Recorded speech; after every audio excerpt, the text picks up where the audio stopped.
Conjure Familiar. What would happen to society, to the world even, if this spell was real? You're alone in a dark forest.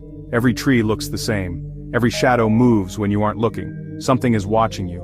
You whisper an incantation, and in a burst of blue light, a spectral wolf appears at your side. Its eyes glow unnaturally. Its form flickers like a ghost. And yet, it feels real. It growls at the unseen threat, then lunges into the darkness. This is Conjure Familiar from Skyrim. A simple spell, a moment of safety. But what if you could summon a spectral creature in real life? I'm Seth, and this is magic in reality. In Skyrim, Conjure Familiar is one of the first spells a mage can learn. A basic conjuration, a ghostly animal summoned to fight for you. But there's something eerie about it. It's not just an ordinary wolf, it's a spirit, a soul plucked from some unknown realm and given form in our world. The familiar isn't flesh and blood, it doesn't bleed, it doesn't truly die. When it's struck down, it vanishes in a wisp of blue mist, like it was never really here. But here's the question no one asks. Where did it come from? Did you summon a wandering soul? A fragment of some long-dead beast? Or something worse? A creature bound to you against its will? Skyrim never tells us, but the implications are unsettling. What if this spell existed in reality? Let's imagine.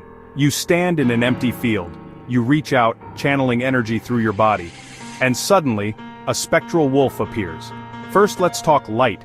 Your familiar would have to emit some kind of bioluminescence or be made of energy glowing like a hologram. But it wouldn't just be light. It would need mass. Otherwise, it would pass through everything like a projection. So what if it was made of hard light, solid? Now let's assume this is possible.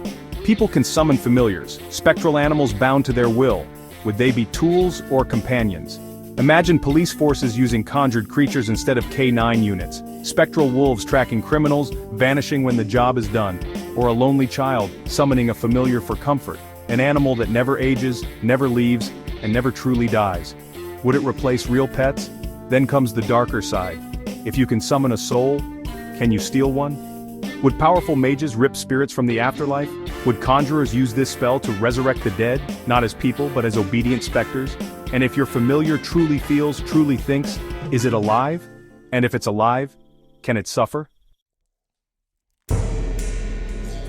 Maybe Conjure Familiar isn't just a simple spell. Maybe it's a glimpse into something deeper, a power we weren't meant to understand.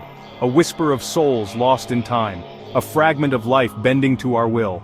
Would you use this power, or would you fear what might answer when you cast the spell? What do you think? Share in the comments below, and subscribe for more of these deep dives into spells.